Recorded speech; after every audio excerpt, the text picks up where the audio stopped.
Welcome everyone to the first ever running of the No More Heroes 300. I'm Is That Jones Boy, and I'm here with Fireball. Hey there, Jones boy. Really excited to be here for the inaugural running of the No More Heroes 300, as well as the first ever points-paying NFS race. As the drivers are going to drive off of pit road here are your starting line. Here is your starting lineup.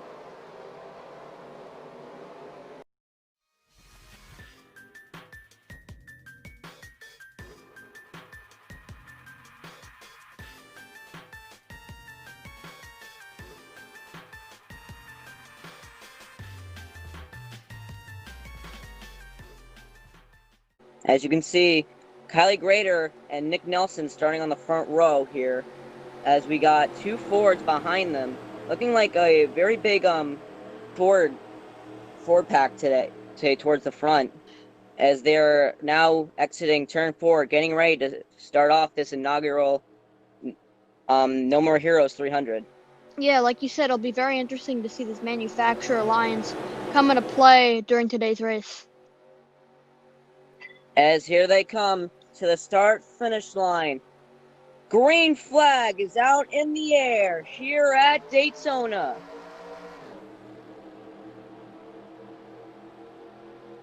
Of course, as always at Daytona, the 98 on the inside gets a very big jump off the start. I believe that's Kylie Grider. You are correct, and it looks like the 0 of Ethan Farley is starting to hold up that top lane of with Zach Stern behind him. That's definitely gonna hurt the high lane there. As now you see Kylie dive into the outside, car behind her tucks into line, but that may leave the door open on the inside for the 20 of Dylan Jones, I think that is. Yes, that's Dylan Jones. He's actually supporting the number 20 this season, and also has the sponsor of No More Heroes. They are releasing the third game in the series this year, so definitely great to see that sponsor for them to sponsor the race and the driver of the 20 today. As he also has his father Eric Jones behind him, father and son racing today.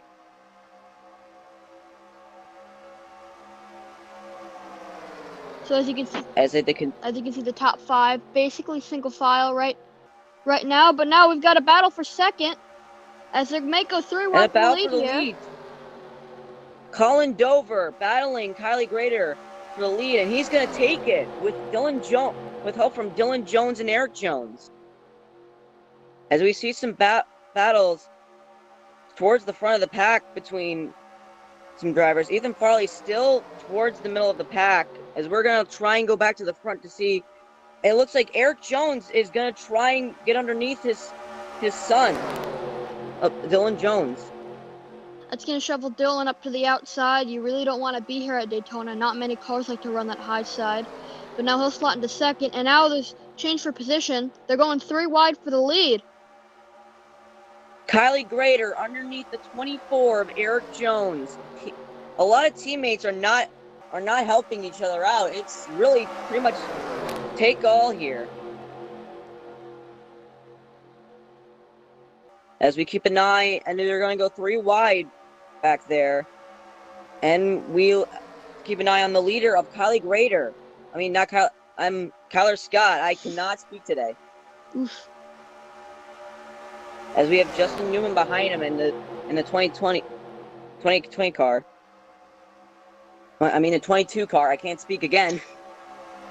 I'm not having a good day with my vocal cords. So there's Justin Newman. And the 22 of Justin Newman. He's getting a push from the 00 of Tanner Campos.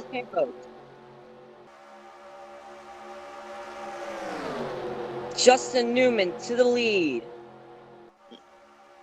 Tanner Campos is probably one of the highest running hose mad car right now. As we have Brandon Allen right behind him, looking to see if he can make a move on Kyler Scott for third. As the bottom continues to say single file. Yep. Top 4 looking like they may break away again, but as we see, that doesn't last long. Yeah, all you need is that little run, just like Tanner Campos has got there. He's going to go underneath Justin Newman, and Demo Redneck's going to follow him. So now it's looking more like another double file pack, as we see Tanner Campos on that bottom, likely going to take the lead here from Justin Newman.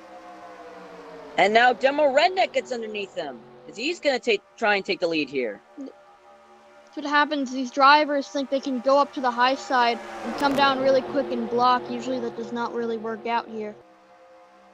Yeah, these drivers just get such good runs through the straightaways that they get such a good run, and they have the opening, and the driver in front just never can time the block right, and they just never are able to block, and it just leaves these drivers behind them with a great opportunity to pass for the lead. Yeah. As we take a look at Nick Nelson, his team's doing very well today. They're in the lead right now. Nick Nelson himself is in third. Pretty good day for his team today. As they're going 3 wide through the middle of the pack, grabbing Grant on the bottom, in the middle Dylan Jones, and on the top is Bacon Thief. Yeah, we see those battles starting to develop, going multi-wide. We'll see that going on later in the race for position. As now here comes Jared And it Holmes. looks like Nick Nelson's going to battle for second against Chris Black. As we're going to go into the head cam of Nick Nelson, as he's going to try and battle his teammate for the lead here.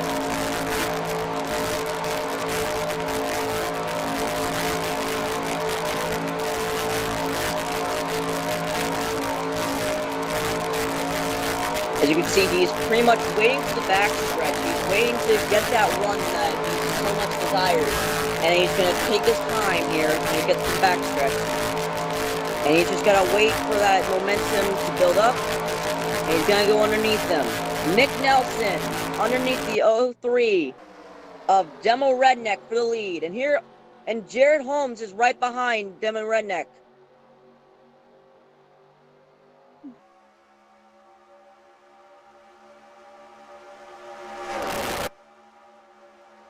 And here comes Trevor Davidson too. It's so weird seeing these drivers. They're not trying to block the bottom at all. Once they get to the lead, they want to stay on the straightaways. They want to go to the top. They want to be up there where nobody wants to be. Everyone wants to be on the bottom, and it's just sad to see no one's trying to block the bottom. Yeah, the problem with that is drivers feel like they need to block that high line to keep the lead, but once they do so, that really opens up an opportunity on the bottom. Yeah, as we've seen it multiple times already today, as we watch it right now, probably watch it happen right now, and we're gonna keep an eye on the 94 of KR in that Sony Supra, as we're gonna go through the field, and we're gonna look at Zach Stern in the 8 Axe Body Spray Chevrolet. It's a lot going on through the pack, as we're 3 wide in the middle of the pack. The 08 of Pedro Fluffington on the bottom between Cole and Dover. As we're going to go back to the battle for the lead, and we have Kylie Grader underneath the 29 of Benjamin Deloney. And looks like she's going to get some help from KR, but Trevor pulls the block. Here comes Kylie Grader back to the lead. She had the pole, and now she's going to try and take back her lead.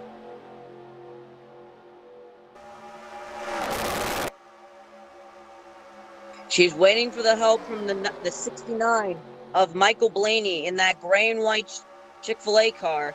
But reminder that those are teammates right behind her, so they'll most definitely not help her for too long. The 69 of Michael Blaney and the 09 of Gavin Grant, as they're going to work together to get around Kylie Grader. Yes, well, there may not be teammates. The problem is that's a whole big train of Fords on that inside. that were working together, but doesn't look like anymore. Is now the 69 is going for the lead.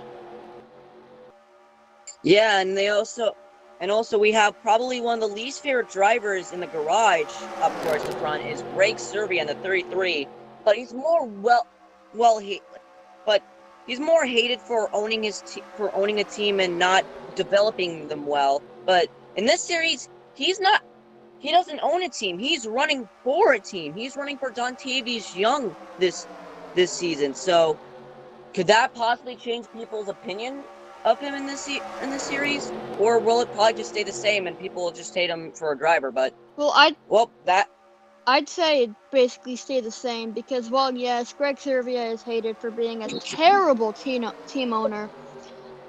He's still not the best driver on the track. touche. But he's actually battling for the lead now, so we'll probably start hearing the boos in the grandstands right now, knowing that full well that Greg Servia is leading. But we also have Caleb Marinelli and fan favorite Roberto Crown Jr.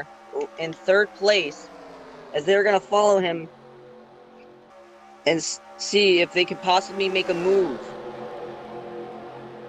Somehow, some way, that 33 of Greg Servia took the lead in that Jamba Juice car, being sponsored by his own Nascar Funimation Series.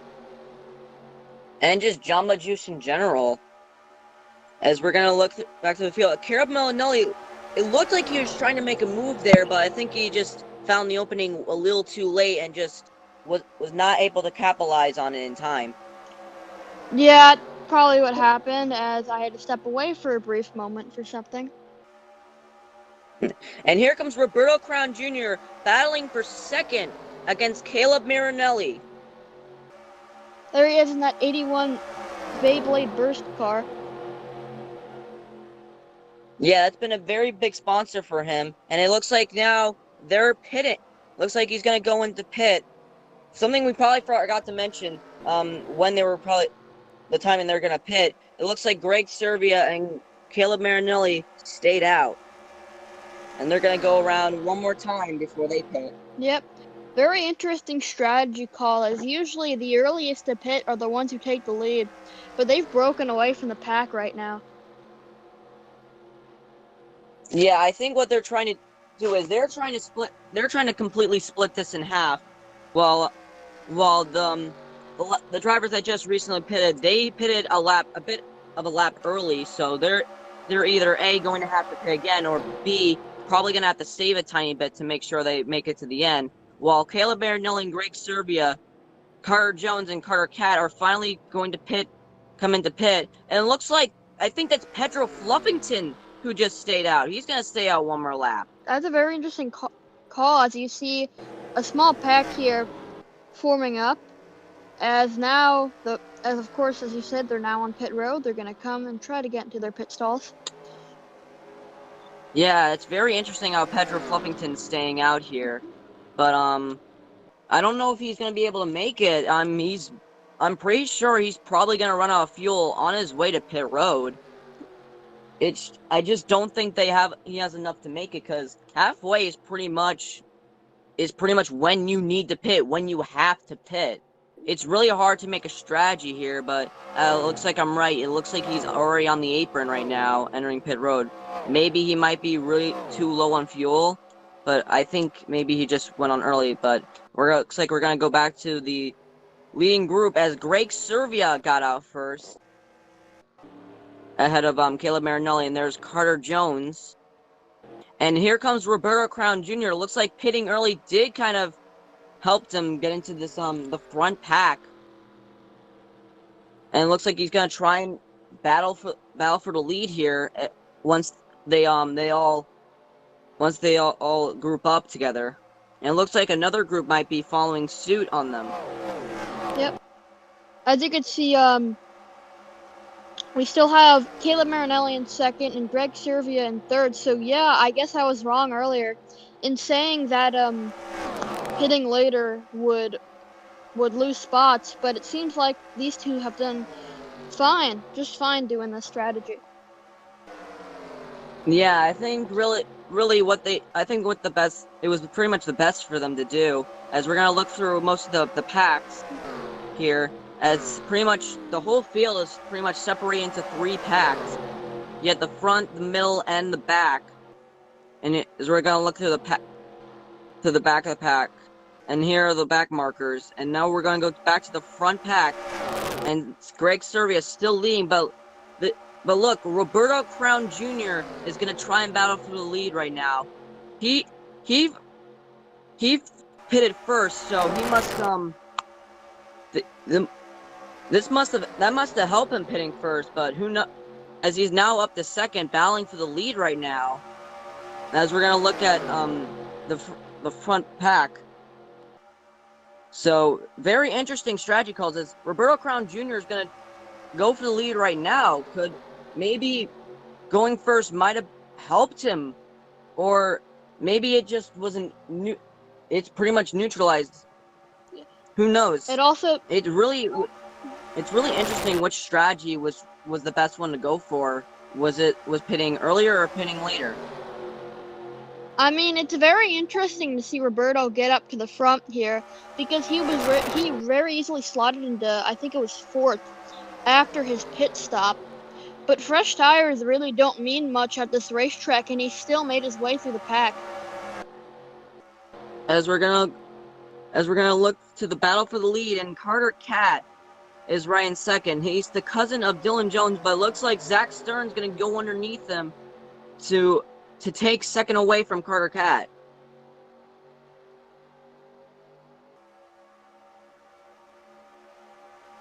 As Roberto Crown Jr.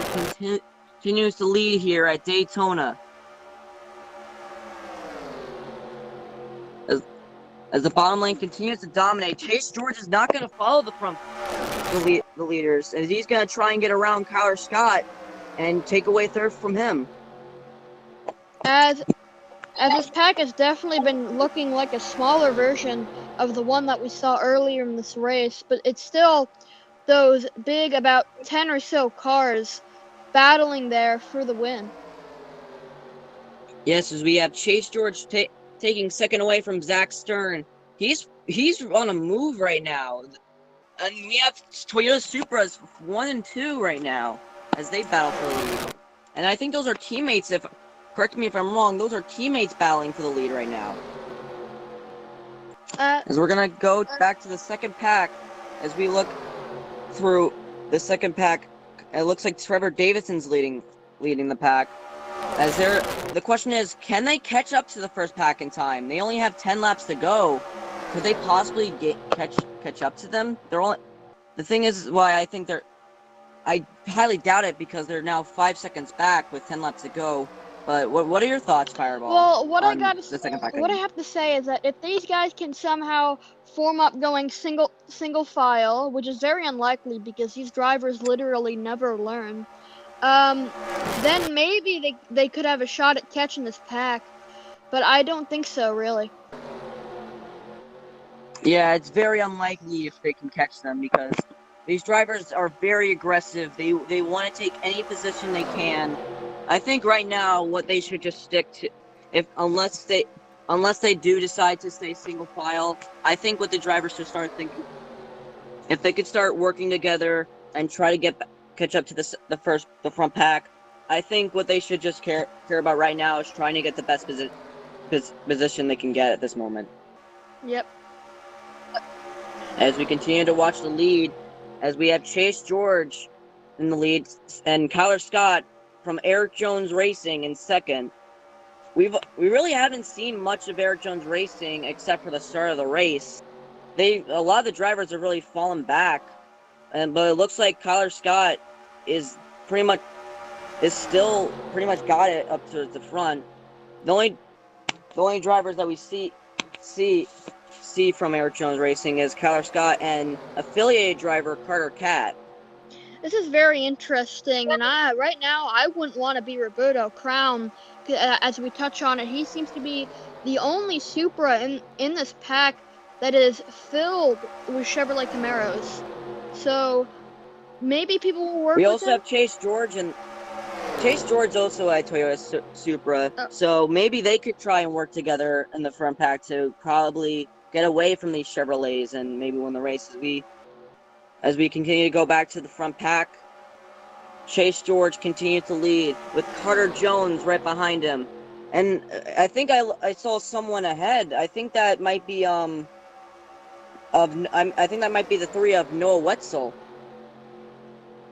Noah Wetzel. Very interesting. We're gonna have to see these cars deal with lap traffic. Hopefully he's not sabotaging the field like Brandon Allen at Talladega, but hey, you never know. I highly doubt it. He is a very big back marker, so I don't think he's trying to do it intentionally. But we might not know. From what I heard, I'm gonna try and listen to the radio, and from what I've heard, he hasn't really said anything. He hasn't said anything. I haven't heard any of the team saying we're trying to sabotage or what they're trying to do. It just seems like the car is just not fast enough to keep up with those cars, with the other cars. As we go to the mid, as we're going back to the pack, it's led by Dylan Jones in the No More Heroes 3 car. As it looks like they're kind of more single file, as they're going to try and catch up to the second pack.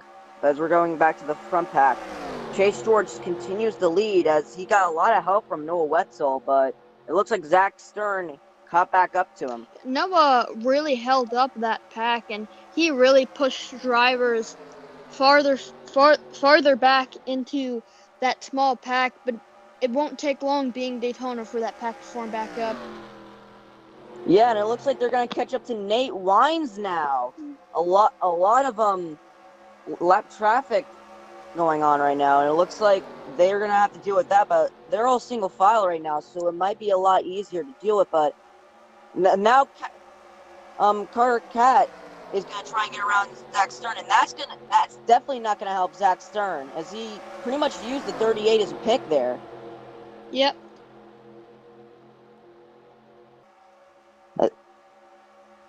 As we watch Carter Cat, Dylan Jones' cousin, he started up a team very recently, a very unknown driver, only really known by Dylan Jones. Is he going to try and possibly battle for the lead? His affiliated teammate Kyler Scott right behind him, and he's gonna go low. But the thing is that Kyler Scott's staying with Chase George. Carter Cat has no help right now, as it's all just Chase George and Kyler Scott, and as they continue to work together to make sure Carter Cat does not take the lead away from them. Yeah, as we may see some tandem drafting starting up pretty soon, because that lap 38 really is holding up that pack, blocking like it's the last lap and he's the leader. Yes, now with 3 to go here, we have the front pack is pretty much in a league of their own. It does not look like the second pack or the third pack is going to be able to catch them. As Chase George continues to lead this pack, Carter Cat right behind them, with Carter Jones right behind them. That's going to get very confusing when commentating. Yes. We have 2 Carters on the track. The question is, which one could possibly one of the 2 Carters make a pass for lead? And it looks like the lap cars are hitting. That's very surprising. As they also lapped I think that was the 45 of Luca Mazzilli and the 0 of Ethan Farley. Very interesting to see, like I said earlier, that this pack formed up again very quickly after lappers. Just the effect of the draft is really being shown here. And here comes Carter Jones around Carter Cat. That is still confusing to me. He's down. As he sets his eyes for the 88 of Chase George. He wasn't able to get him in that there corner because he came down and blocked him. But if he gets some help, maybe by even Greg Servia and Roberto Crown, he can get around him for the lead, as we're about to come to the white flag. White flag is in the air, sponsored by Miller Lite NASCAR Cup Series. Carter Jones, possibly waiting for the momentum to come to him. so he can make a move around Chase George. Will he do it? He goes low. Will he have help here? Roberto Crown Jr. will help Carter Jones as they'll try to battle for the lead. Chase George, the only hope he has is Greg Servia. Zach Stern is going to try and follow that lane, knowing full well that his teammate's leading it. Coming to the tri-oval, Carter Jones will win at Daytona. What a final lap here at Daytona to see these drivers battle it out. Roberto Crown tried to get that run in turn 3, just didn't have the help. And poor Chase George only had Greg Servia, but a great win here for Carter Jones. An amazing win for the 62 of Carter Jones. As we gonna see him burn it down here at Daytona, as he's going to be the first ever points winner for the NASCAR Funimation Series. Let's see if he can finally get a burnout for his first time here. He slides it there. It slides into the grass. It looks like he's gonna have some fun in the grass here. I think is he trying to look like Dale Earnhardt? I doubt it, but a very interesting burnout so far. He hasn't got any smoke or dirt up yet. He got a little bit of smoke there as he tried to burn it out there. I think he's too excited to think what he's doing with the burnout. I think he's just so happy that he's just messing around with the steering wheel, and then you got it turned around there. There's some smoke. Yeah, there we go. We're finally getting some smoke out of the winner. You'd think he'd be better at doing this after a few wins in the MLNCS, but all right, we're gonna let him have some fun here, as thank you for watching the first ever points race of the NASCAR Funimation Series. Here are the final results of the race. Thank you for watching.